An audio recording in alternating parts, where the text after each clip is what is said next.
केरल में कांग्रेस सरकार बनने के बाद हिंदुओं के लिए अब इमरजेंसी घोषित की जा चुकी है। अब केरल में कोई भी हिंदू अपनी मर्जी से, अपनी स्वेच्छा से अपने पसंद के कार्यक्रमों में शामिल नहीं हो सकता है। और अगर कोई हिंदू वहां पर अपने पसंद के कार्यक्रमों में जाकर शामिल होता है, किसी सांस्कृतिक कार्यक्रम में जाता है या किसी हिंदू समाज से, संगठन से जुड़े हुए कार्यक्रम में जाता है, तो उससे खुद राज्य के मुख्यमंत्री वीडी सतीशन माफी मंगवाएंगे।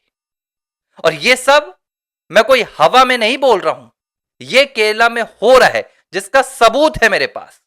यह ट्वीट देखिए आप। यह ट्वीट केरल के मौजूदा मुख्यमंत्री वीडी सतीशन, जिन्हें इंडियन यूनियन मुस्लिम लीग ने कांग्रेस पार्टी के नेता राहुल गांधी की इच्छा के, उनकी मर्जी के खिलाफ जाकर मुख्यमंत्री बनवाया है, उनका ट्वीट है। इस ट्वीट में खुद वीडी सतीशन अपने ही राज्य के 3 विश्वविद्यालयों के कुलपतियों से सार्वजनिक तौर पर आकर कह रहे हैं कि आपको माफी मांगनी होगी। और माफी क्यों मांगनी होगी? क्योंकि आप एक गैर राजनीतिक संगठन के कार्यक्रम में शामिल हुए थे। और यह गैर राजनीतिक संगठन कौन है? यह है राष्ट्रीय स्वयंसेवक संघ। दरअसल राष्ट्रीय स्वयंसेवक संघ के मुखिया, सरसंघ चालक मोहन भागवत 3 दिन के केरल दौरे पर थे। इस दौरान 13 जून यानी कि बीती तारीख के दिन उन्होंने एक कार्यक्रम में शिरकत की। वो एक कार्यक्रम में शामिल होने पहुंचे और इस कार्यक्रम में समाज से जुड़ा हुआ बहुत बड़ा वर्ग पहुंचा। अलग अलग वर्ग के लोग पहुंचे, शिक्षा वर्ग के लोग पहुंचे, पत्रकार पहुंचे, इंजीनियर पहुंचे, डॉक्टर्स पहुंचे, व्यापारी पहुंचे, तो विश्वविद्यालय के 3 कुलपति भी पहुंचे थे।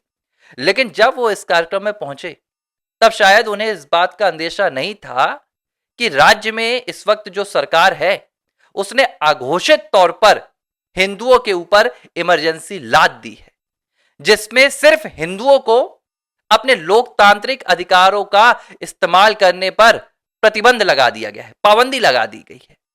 और अगर ऐसा नहीं है तो फिर यह ट्वीट क्यों आया? इसका जवाब केरल के मुख्यमंत्री वीडी सतीशन को देना होगा।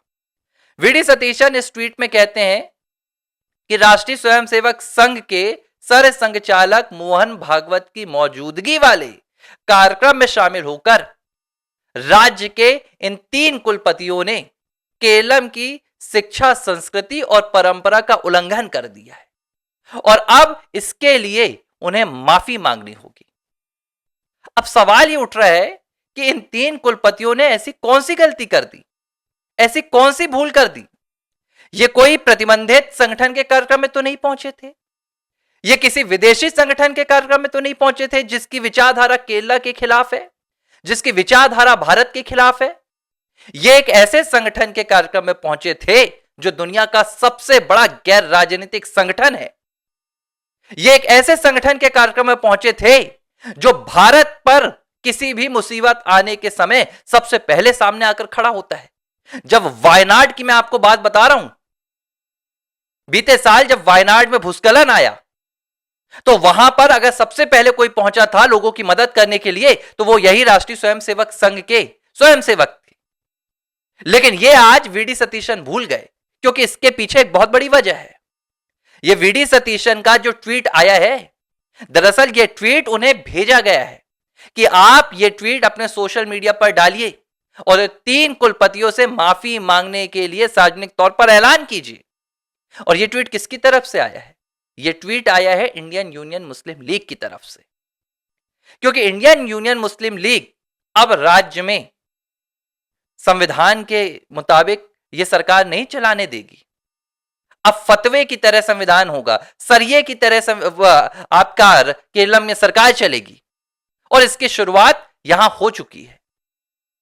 अब सवाल ये उठ रहा है कि कानूनी तौर पर या विश्वविद्यालय के नियमों के आधार पर, कानून के आधार पर किस तरीके से इन 3 कुलपतियों ने गलती की है, किस तरीके से इन्होंने केरल की शिक्षा व्यवस्था के खिलाफ कदम उठाया है, यह वीडी सतीशन साबित करके बता नहीं पा रहे।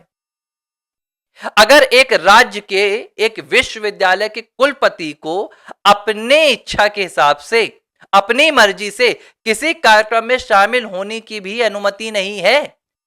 और एक ऐसा कार्यक्रम जो सार्वजनिक हो रहा है, यह कोई तबलीगी जमात की बैठक नहीं थी जो बंद कमरों में होती है, यह एक सांस्कृतिक कार्यक्रम था। तो वहां पर जाकर इन्होंने क्या गलती कर दी? कोई गलती नहीं की।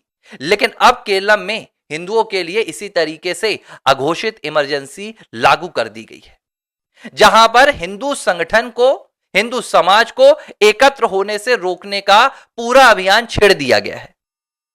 और छेड़ा किसने है? छेड़ा है इंडियन यूनियन मुस्लिम लीग ने, और इसका नेतृत्व कर रहे हैं फिलहाल राज्य के मुख्यमंत्री वी डी सतीश। अभी इससे पहले क्या हुआ?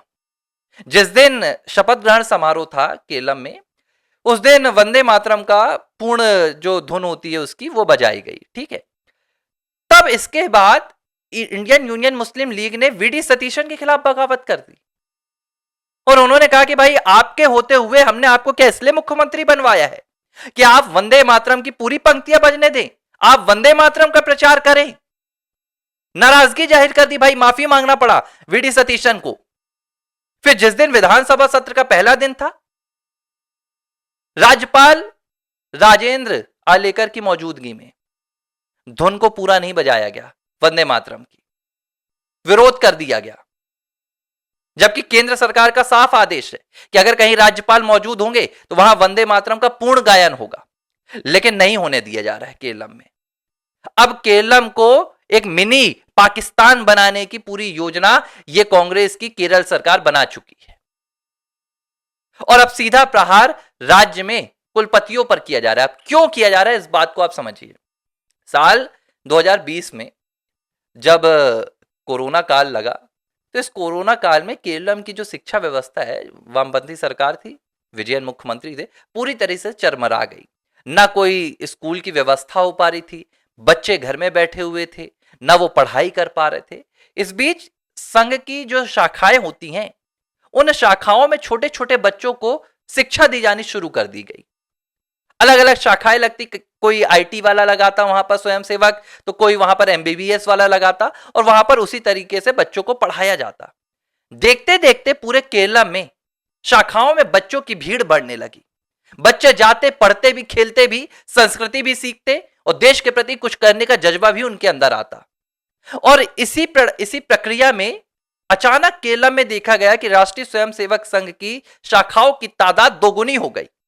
आज की तारीख में वहां 5000 से ज्यादा राष्ट्रीय स्वयंसेवक संघ की एक्टिव शाखाएं हैं, जहां प्रतिदिन केरल के युवा जाते हैं। और यही आंकड़ा, यही बदलाव, यही केरल में हिंदुत्व की लहर वी डी सतीशन और इंडियन यूनियन मुस्लिम लीग को डरा रही है।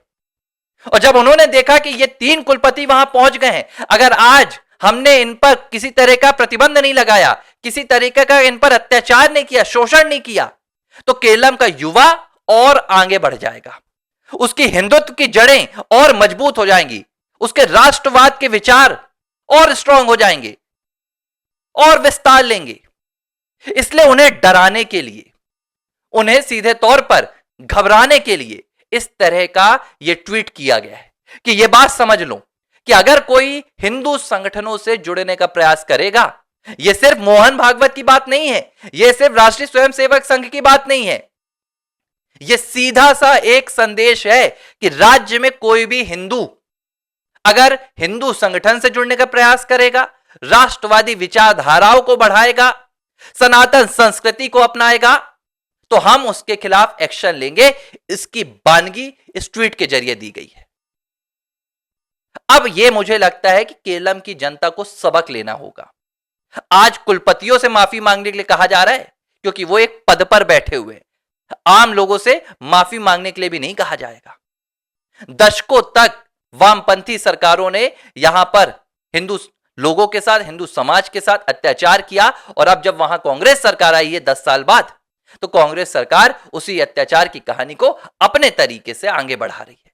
मुझे लगता है कि इससे बड़ा दुर्भाग्य कुछ नहीं हो सकता।